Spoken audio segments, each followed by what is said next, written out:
안녕하세요. 오늘 여러분과 함께 좀 깊이 파고들어 볼 주제는 바로 시니어의 당뇨병 예방과 관리입니다. 저희가 받은 시니어를 위한 당뇨병 예방 및 관리 가이드, 이걸 바탕으로 해서요, 진짜 중요한 정보들만 한번 쏙쏙 뽑아보려고 합니다. 국내 65세 이상 인구 10분 중 3분이 당뇨병이나 아니면 그 바로 전 단계라고 하니까 이게 정말 남의 일이 아니죠. 네, 그래서 이번 시간에는 이 가이드가 시니어 당뇨병 관리에 대해서 어떤 좀 특별한 통찰을 주는지, 그리고 그 핵심 전략들을 우리 실생활에 어떻게 적용할 수 있을지 그걸 좀 같이 파헤쳐보는 걸 목표로 할게요. 근데 이게 왜 유독 시니어분들께 당뇨병 관리가 더 중요하다고 하는 걸까요? 그냥 뭐 나이 들면 당연히 생기는 문제 아닌가 싶기도 한데, 전문가님, 이 가이드에서는 그 이유를 어떻게 설명하고 있나요? 네, 10명 중 3명, 이 수치가 진짜 크게 와닿네요. 그럼 시니어에게 당뇨병이 더 위험한 구체적인 이유? 가이드에서는 뭐라고 하나요? 네, 이 가이드에서도 그 부분을 아주 명확하게 짚고 있어요. 우선 첫 번째는요, 아무래도 노화 과정에서 자연스럽게 면역 기능이 좀 떨어지잖아요. 젊었을 때보다 감염에도 더 쉽게 걸리고 한 번 걸리면 회복도 훨씬 더디게 되죠. 이게 첫 번째 이유고요. 두 번째는 다른 만성 질환, 뭐 예를 들면 고혈압이나 심장 질환 같은 거요. 이걸 이미 가지고 계신 경우가 많다는 점이에요. 당뇨병이 이런 질환들이랑 같이 오면 관리가 훨씬 복잡해지고 또 위험도도 높아지거든요. 그리고 마지막으로 이게 참 결정적인 부분인데, 만약에 합병증이 생겼을 때요, 젊은 사람들에 비해서 회복 능력이 정말 현저히 떨어진다는 점, 이걸 가이드에서 아주 강조하고 있습니다. 이런 복합적인 요인들이 시니어 분들을 당뇨병에 더 취약하게 만든다고 설명하고 있죠. 단순히 그냥 나이 들어서 그런 게 아니라 면역력 저하, 다른 질환과의 동반, 그리고 회복력 문제까지 복합적이군요. 맞아요. 그래서 이게 단순히 혈당 좀 높네, 이 정도 문제가 절대 아니라는 거예요. 가이드에서도 계속 경고하듯이 이걸 제대로 관리하지 않으면 심장마비나 뇌졸중 같은 심각한 심내혈관 질환으로 이어질 수 있고요. 또 시력을 잃게 될 수도 있는 망막병증, 심하면 발을 절단해야 할 수도 있는 그런 족부병변, 또 투석이 필요한 신장질환까지 정말 삶의 질을 완전히 떨어뜨릴 수 있는 합병증으로 갈 가능성이 크다는 거죠. 이게 뭐 건강 문제뿐만 아니라 아시겠지만 지속적인 치료 때문에 경제적인 부담도 상당히 커지게 되고요. 듣기만 해도 정말 심각한데요. 합병증이 정말 무섭네요. 그렇죠. 하지만 이 가이드가 동시에 아주 중요하게 강조하는 메시지가 또 있어요. 바로 희망적인 부분인데요. 뭐냐면 적절하게 예방하고 또 꾸준히 관리만 잘 실천한다면 당뇨병 진행 속도를 충분히 늦출 수 있다는 거예요. 그리고 그런 심각한 합병증 발생 위험도 크게 낮출 수 있다, 이 점을 강조합니다. 그래서 막연하게 걱정만 할 게 아니라 가이드에서 제시하는 것처럼 좀 체계적인 관리법을 잘 이해하고 실천하는 게 무엇보다 중요하다고 계속 이야기하고 있습니다. 그러니까 위험성이 크다는 경고도 있지만 동시에 관리만 잘하면 충분히 괜찮다는 희망적인 메시지도 있다는 거군요. 막연한 두려움보다는 체계적인 접근, 이게 핵심이네요. 좋습니다. 그럼 이 가이드에서 제시하는 그 체계적인 관리 전략, 그 첫걸음은 역시 네, 역시나 가이드 첫 부분에서 제일 강조하는 게 식단이랑 운동이더라고요. 어떻게 보면 너무 당연한 얘기 같기도 한데, 이 가이드에서는 시니어분들 식단 관리할 때 특히 놓치기 쉽지만 꼭 기억해야 할 점으로 어떤 것들을 딱 짚어주고 있나요? 네, 식단, 혈당 관리의 정말 기본 중의 기본이죠. 가이드에서 몇 가지 핵심 원칙을 특히 강조하는데요. 첫째는 탄수화물 섭취 방식이에요. 많은 분들이 그냥 당뇨면 밥 줄여야지, 이 정도로만 생각하시는데, 가이드에서는 그게 아니라 어떤 탄수화물을 얼마나 그리고 어떻게 먹느냐, 이게 중요하다고 설명해요. 예를 들어 정제된 흰쌀밥이나 빵, 국수 이런 것보다는 혈당을 좀 천천히 올리는 현미, 통곡물, 잡곡밥 같은 복합 탄수화물을 선택하라는 거죠. 그리고 한 번에 많이 먹기보다는 딱 정해진 양을 규칙적인 시간에 맞춰 먹는 게 핵심이라고 하고요. 그 혈당 지수, GI 낮은 식품 위주로 식단을 짜라는 조언도 하고 있습니다. 무조건 줄이는 게 아니라 종류와 방법을 신경 써야 하는 거군요. 맞아요. 둘째는 매 끼니 단백질을 꼭 챙겨 드시라는 거예요. 가이드 보면 시니어분들이 소화가 좀 부담된다거나 해서 단백질 섭취를 좀 소홀히 하기 쉬운데 생선이나 두부, 계란, 또 기름기 적은 살코기 같은 양질의 단백질이 있잖아요. 이런 게 포만감을 줘서 과식도 막아주고 식후에 혈당이 확 오르내리는 걸 안정시키는데 아주 필수적이라고 강조합니다. 단백질도 중요하군요. 네. 셋째는 지방 선택이에요. 무조건 지방을 다 피할 게 아니라 오히려 좋은 지방을 잘 챙겨 먹으라고 조언해요. 등푸른 생선이나 견과류, 아보카도, 올리브유 이런 데 많은 불포화 지방은 혈관 건강에 도움이 되니까 오히려 적극적으로 먹고 포화 지방이나 트랜스 지방은 줄이라고 딱 명시하고 있죠. 좋은 지방은 챙겨 먹어라. 그렇죠. 마지막으로는 식사 습관 자체인데요. 하루 3끼를 비슷한 시간에 그리고 천천히 꼭꼭 씹어 먹는 습관. 이건 뭐 여러 번 강조해도 지나치지 않죠. 그리고 가이드에서 소개하는 팁 중에 제가 좀 흥미롭게 본 건 식사 순서예요. 채소를 먼저 충분히 먹고 그 다음에 단백질 반찬, 그리고 맨 마지막에 밥이나 면 같은 탄수화물을 먹는 순서요. 이게 식후 혈당이 급격하게 오르는 걸 막는 데 도움이 된다는 연구 결과도 있다고 제시하더라고요. 오, 식사 순서요? 채소 먼저, 다음 단백질, 마지막 탄수화물. 이거는 뭐 당장 해볼 수 있겠는데요. 정말 흥미롭네요. 자, 그럼 다음으로 식단만큼이나 아니 어쩌면 더 중요하다고 가이드에서 계속 강조하는 게 운동인데요.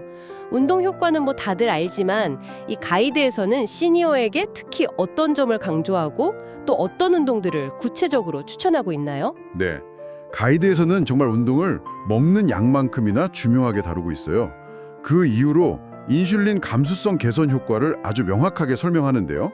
이게 뭐냐면 운동을 하면 우리 근육세포가 혈액 속에 있는 포도당을 더 효과적으로 샥 가져다가 에너지로 쓰게 돼요. 그래서 인슐린이 일을 더 잘하게 되는 거죠. 효율이 좋아진다고 할까요? 아, 인슐린 효율이 좋아진다. 네, 맞아요.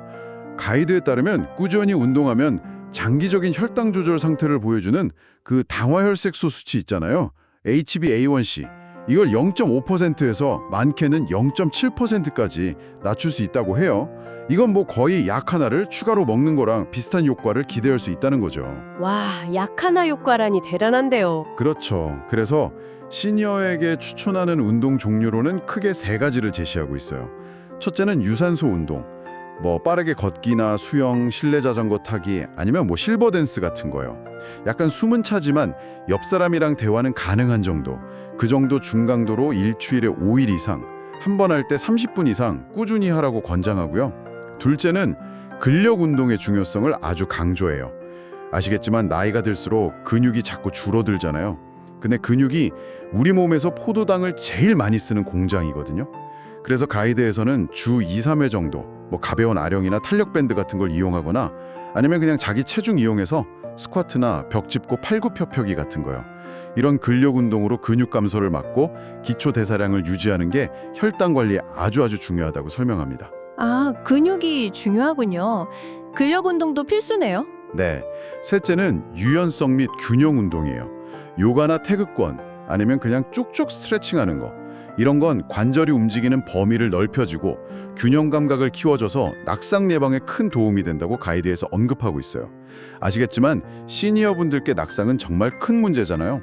골절 같은 거로 이어질 수 있으니까 더 중요하죠. 그렇죠. 낙상 정말 위험하죠. 물론 운동할 때 주의할 점도 빼놓지 않고 얘기합니다. 가이드에서는 특히 운동 전후에 혈당 체크하는 거, 그리고 저혈당 올 수 있으니까 혹시 몰라서 사탕이나 주스 같은 거 미리 좀 준비해 두는 거, 그리고 절대 무리하지 말고 본인 체력 수준에 맞게 시작해서 점진적으로 강도랑 시간을 늘려가라고 강조하고 있어요. 핵심은 꾸준함, 그리고 안전, 이렇게 요약할 수 있겠네요. 네, 꾸준함과 안전. 알겠습니다. 자, 식단과 운동만큼이나 이 가이드에서 또 중요하게 다루는 게 체중 관리, 특히 그 복부 비만 문제더군요. 사실 뭐 살 빼야 한다 이 말은 진짜 너무 많이 들어서 근데 이 가이드에서는 구체적으로 왜 복부 비만이 그렇게 위험하다고 설명하고 있나요? 네, 가이드에서는 단순히 그냥 체중계 숫자 문제가 아니라 그 뱃살, 특히 배 안에 끼는 내장 지방의 위험성을 아주 집중적으로 설명해요. 이 내상지방이라는 게 그냥 가만히 있는 지방 덩어리가 아니고요. 몸 전체에 염증 반응을 막 일으키는 나쁜 물질들, 뭐 사이토카인 같은 거요. 이런 걸 끊임없이 분비하는 아주 활동적인 조직이라고 설명하더라고요. 이 염증 물질들이 혈관을 타고 막 돌아다니면서 인슐린이 제 기능을 잘 못하게 방해하는 거예요. 아, 염증 물질을 내보낸다고요? 네, 이게 바로 혈당 조절을 어렵게 만드는 인슐린 저항성의 아주 핵심적인 원인 중 하나라고 가이드에서 딱 지적하고 있습니다. 그렇군요. 내장 지방의 염증 공장이었네요. 그렇죠. 그런데 이 가이드에서 또 아주 희망적인 연구 결과를 하나 제시하는데요. 뭐냐면 현재 체중의 딱 5%에서 7% 정도만 감량해도요. 당뇨병 발병 위험을 절반 이상, 구체적으로는 58%까지 줄일 수 있다는 내용이에요. 5에서 7%요? 와, 생각보다 적은데요? 다만 시니어의 경우에는 너무 급격하게 체중을 빼면 근육이 같이 빠진다거나 다른 문제가 생길 수 있으니까요. 가이드에서는 일주일에 한 0.5kg 내외로 점진적이면서도 지속 가능한 감량을 권장하고 있어요. 구체적인 목표 수치로는 BMI는 23에서 25 사이 유지, 허리둘레는 남성 90cm, 여성 85cm 미만, 이걸 제시하고 있고요. 여기서도 핵심은 그냥 굶는 다이어트가 아니라 건강한 식단이랑 운동을 통해서 생활 습관 자체를 개선해서 자연스럽게 이루는 체중 관리다. 이걸 강조합니다. 57% 감량 효과가 58% 예방이라니 이건 정말 놀랍네요. 많은 분들께 진짜 동기부여가 될 것 같습니다. 하지만 솔직히 말해서 체중 감량 자체가 시니어분들께는 정말 쉽지 않은 과제일 수 있잖아요. 그런데 가이드에서는 한 발 더 나아가서 눈에 보이지도 않는 스트레스나 수면 같은 것까지 혈당에 직접 영향을 준다고 하니까 이건 또 다른 변수인데요. 이 복잡한 연결고리, 가이드에서는 어떻게 설명하고 있나요? 네, 바로 이 부분이 당뇨병 관리가 단순히 그냥 먹고 움직이는 문제만이 아니라는 걸 딱 보여주는 아주 흥미로운 지점이에요. 가이드에서는 스트레스하고 수면 부족이 우리 혈당 조절 시스템을 막 교란시키는 숨겨진 적이 될 수 있다고 경고합니다. 숨겨진 적이요? 네, 먼저 스트레스인데요. 만성적으로 스트레스를 받으면 우리 몸에서 코르티솔이라는 스트레스 호르몬이 계속 분비되거든요. 가이드 설명을 보면 이 코르티솔이 간에서 포도당 생성을 막 촉진시키고 또 인슐린 작용은 방해해서 혈당을 직접적으로 올리는 역할을 해요. 그러니까 뭐 스트레스 받는다고 단 거 찾는 그런 심리적인 요인 말고도 이렇게 몸 자체에서 생리적으로 혈당을 높이는 거죠. 그래서 가이드에서는 뭐 명상이나 심호흡, 요가 같은 이완 요법도 좋고 아니면 즐거운 취미 활동이나 친구, 가족과의 대화 같은 걸 통해서 스트레스를 좀 적극적으로 관리하라고 권장하고 있어요. 아, 스트레스 호르몬 자체가 혈당을 올리는군요. 그렇죠. 다음은 수면인데요. 가이드에서는 잠이 부족하거나 잠의 질이 떨어지면 우리 식욕을 조절하는 호르몬 있잖아요. 렙틴, 포만감 하고 그렐린, 공복감. 이 균형이 깨져서 탄수화물이나 단 음식에 대한 갈망이 더 커질 수 있다고 설명해요. 또 성장 호르몬이나 아까 말한 코르티솔 같은 혈당 관련 호르몬들의 분비 리듬도 망가져서 인슐린 저항성이 높아질 수도 있다고 지적하고요. 그래서 하루에 7시간에서 8시간 정도 충분하고 질 좋은 수면, 그리고 규칙적인 수면 시간을 유지하는 걸 강조합니다. 구체적인 팁으로는 뭐 자기 전에 스마트폰 보지 않기, 카페인이나 알코올 섭취 줄이기, 침실 환경 좀 편안하게 만들기, 이런 것들을 제시하고 있고요. 만약에 불면증이 너무 심하다면 혼자 끙끙 앓지 말고 꼭 전문가 도움을 받으라는 조언도 덧붙이고 있습니다. 와, 스트레스 관리, 수면 관리까지 정말 혈당 관리가 필요한 영역이 생각보다 훨씬 넓네요. 당뇨병이 초기 증상이 거의 없어서 침묵의 살인자라고도 불린다던데, 그래서 가이드에서는 정기적인 점검하고 자가 혈당 측정을 그렇게 강조하는 것 같아요. 구체적으로 어떤 검사들을 또 얼마나 자주 받아야 한다고 안내하고 있나요? 하고 안심하면 절대 안 되기 때문에 정기적인 점검이 필수적이라고 아주 강조하고 있어요. 주요 검사로는 일단 병원에서 하는 피검사죠. 공복 혈당 검사하고 당화 혈색소 HbA1c 검사가 있어요.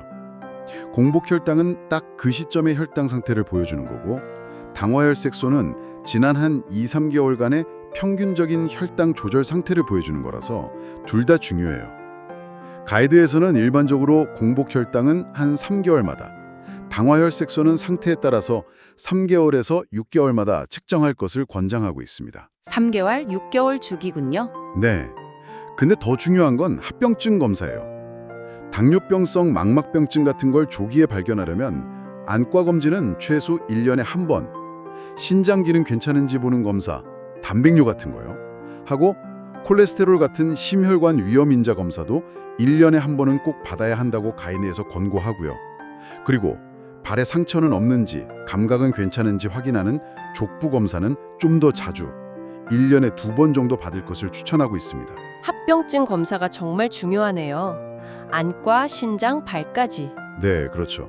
그리고 가이드에서 또 하나 아주 중요하게 다루는 게 바로 자가혈당 측정이에요. 병원 검사 사이사이에 집에서 직접 혈당을 재보는 거죠. 아침 공복 상태일 때, 밥 먹고 나서 2시간 뒤, 운동하기 전후, 아니면 몸이 좀 안 좋거나 아플 때 이렇게 다양한 상황에서 혈당을 재보고 기록을 해두면요. 아, 내가 어떤 음식을 먹었더니 혈당이 이렇게 변하는구나. 어떤 활동을 했더니 이렇게 되는구나. 이걸 스스로 파악할 수 있게 돼요. 가이드에서는 이 기록을 진료받으러 갈 때 의사 선생님하고 같이 공유하면 훨씬 더 나한테 딱 맞는 관리 계획을 세우는데 큰 도움이 된다고 설명하고 있어요. 단순히 그냥 숫자 재는 행위를 넘어서 내 몸을 이해하는 과정인 셈이죠. 아, 자가 측정이 단순히 재는 게 아니라 내 몸을 이해하는 도구군요. 맞아요. 기록하고 그걸 활용하는 게 중요하죠. 네, 검진과 자가 측정 둘 다 정말 소홀히 할 수 없겠군요. 결국 이 모든 정보들은 꾸준한 실천으로 이어져야만 의미가 있을 텐데요. 가이드에서 자, 너무 거창하게 생각하지 말고 이것부터 한번 시작해 보세요 하고 제안하는 당장 실천 가능한 작지만 효과적인 습관들 어떤 것들이 좀 소개되어 있나요? 너무 막막하면 시작하기 어려우니까요. 네, 바로 그 점을 가이드에서도 아주 강조해요. 완벽한 계획, 그거보다 지속 가능한 작은 실천이 훨씬 더 중요하다고 계속 말하죠. 가이드가 제안하는 몇 가지 구체적인 예를 한번 들어볼게요. 식습관 관련해서는 아까 말씀드린 그 식사 순서 바꾸기 있잖아요. 채소 먼저 먹고 단백질, 그다음 탄수화물. 이거 뭐 당장 다음 식사부터 시도해 볼 수 있죠. 아니면 하루 한 끼는 흰밥 대신 현미나 잡곡밥으로 바꿔보는 거. 간식으로 과자 대신에 견과류 한 줌 먹는 거. 이런 것도 좋고요. 물 마시는 습관들에서 당분 많은 음료수 줄이는 거. 외식할 때 용기 내서 밥은 밥만 주세요 또는 소스는 따로 주세요 라고 요청하는 거. 이런 작은 것들이 다 도움이 된다고 해요. 오, 작은 용기. 좋네요. 네. 신체 활동 측면에서는 일부러 막 시간 내서 운동하는 게 부담스러우면 생활 속에서 활동량을 늘리는 것부터 시작하라고 조언해요. 엘리베이터 대신 계단 이용하기, 가까운 거리는 그냥 걸어가기, TV 보면서 중간중간 앉았다 일어서기 반복하기, 전화 통화할 때는 서서 하기, 뭐 이런 것들이죠. 생활 속 틈새 운동이네요. 그렇죠. 그리고 생활 환경을 살짝 바꾸는 것도 효과적이라고 해요. 가이드에서 예를 든 게 혈당 측정기를 서랍 안에 넣어두지 말고 양 옆이나 식탁 위처럼 잘 보이는 곳에 두라는 거예요. 그래야 잊지 않고 측정하게 되니까요. 냉장고에는 건강한 간식, 뭐 채소 스틱이나 플레인 요거트 같은 거요. 이런 걸 눈에 잘 띄는 칸에 두고요. 운동화를 현관에 딱 꺼내두는 것만으로도 아, 나가서 좀 걸어야겠다 이런 생각을 자극할 수 있다고 하고요. 환경 설정이군요. 네, 또 스마트폰 알람 기능 같은 거 활용해서 약 먹을 시간, 혈당 잴 시간, 잠깐 스트레칭할 시간 이런 거 설정해두는 것도 가이드에서 추천하는 아주 유용한 방법입니다. 정말 사소해 보이긴 하네요. 근데 이런 것들이 모이면 큰 효과가 있다. 네, 맞아요. 정말 사소해 보이죠? 하지만 가이드에서는 이런 작은 습관 하나하나가 결국 차곡차곡 쌓여서 나중에는 혈당 조절 능력에 정말 큰 차이를 만들어낸다고 강조합니다. 중요한 건 완벽이 아니라 꾸준함이라는 메시지를 계속해서 전달하고 있어요. 네, 완벽함보다는 꾸준함. 오늘 이 가이드를 통해서 쭉 살펴본 핵심은 결국 시니어 당뇨병 관리가 뭐 식단, 운동, 체중 관리 이것뿐만 아니라 스트레스, 수면, 정기 검진 그리고 방금 말씀하신 아주 사소한 일상 습관 개선까지 정말 생활 전반을 다 아우르는 통합적인 접근이 필요하다는 점인 것 같습니다. 특히 가이드에서 강조했던 거 당뇨병 전 단계에서 적극적으로 생활 습관만 잘 개선해도 실제 당뇨병으로 넘어가는 걸 58%나 막을 수 있다. 이 점은 정말 희망적인 메시지 같아요. 가이드의 전체적인 맥락을 보면요. 여기서 한 걸음 더 나아가야 한다고 이야기해요. 단순히 혈당 수치만 딱 관리하는 게 아니라 혈압하고 콜레스테롤 수치까지 다 포함해서 통합적으로 관리하는 포괄적인 심혈관 건강 관리. 이게 필수적이라는 거죠. 당연히 금연하고 절주 혹은 금주는 기본 전제 조건이고요. 또 혼자서 막 애쓰기보다는 병원이나 보건소에서 제공하는 당뇨병 교육 프로그램 같은 거 있잖아요. 그런데 적극 참여해서 정확한 정보도 얻고 스스로 관리할 수 있는 힘을 키우는 것. 그리고 가족들의 이해와 지지, 또 지역사회의 자원을 잘 활용하는 것. 마지막으로 주치의 선생님을 포함한 의료진과 정말 솔직하게 소통하고 긴밀하게 협력하는 그런 파트너십을 잘 구축하는 것의 중요성. 이것도 가이드 전반에 걸쳐서 계속 강조되고 있습니다. 이건 뭐 단순히 병을 다스린다, 치료한다 이런 개념을 넘어서서요. 남아있는 삶을 더 건강하고 더 활기차게 만들기 위한 어떻게 보면 삶 전체를 좀 긍정적으로 다시 설계하는 과정이다. 이렇게 봐야 할 것 같습니다. 와, 포괄적인 건강관리 그리고 삶의 재설계라는 관점까지 정말 중요한 말씀이네요. 식단, 운동, 체중, 스트레스, 수면, 검진, 작은 습관들. 오늘 이 가이드에서 나온 여러 제안들을 한번 쭉 되짚어 보시면서 지금 당장 여러분께서 시작할 수 있는 가장 현실적인 작은 변화는 무엇일지 한번 생각해 보시면 어떨까요? 그 첫걸음이 무엇보다 중요할 것 같습니다. 오늘 이 심층 분석에 함께 해주셔서 감사합니다.